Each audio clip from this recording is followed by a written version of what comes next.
Still no verdict in the school scandal trial in South County. A 12-member jury is deciding the fate of Aaron Thomas, the former North Kingstown High School basketball coach, accused of inappropriate contact with students. During so-called naked fat tests, but they did have questions for the judge earlier in the day. Target 12 investigator Tim White is outside Washington County Superior Court with the details. Tim? The jury of 12 has to come to a unanimous decision of guilty or not guilty. Now, today, the jury did have two questions for the judge. We don't have a lot of details, but we know they were asking about the timing of one of the felony counts Thomas is accused of.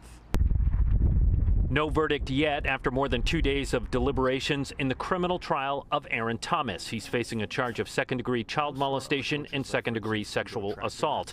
Along with the criminal case, there are also 4 civil suits tied to the controversy. So there's similarities between the two cases, but there's ways in which they're very different. Tim Conlon is an attorney that represents some of the former student athletes who were naked and alone with Thomas in his high school office. The civil suits are in large part zeroing in on the alleged actions or inactions by the school when Thomas was conducting the controversial testing program.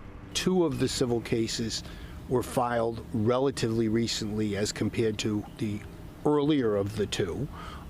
And the 2 that were filed relatively recently are catching up, for lack of a better term. Thomas is not a defendant in the civil cases. No trial date has been set as the 2 sides are in the process of discovery. How would you categorize, how would you describe the level of cooperation between the plaintiffs and the defendants? I'd have to say that the level of cooperation has been very good. I mean, I think everybody thinks things have taken too long on one level.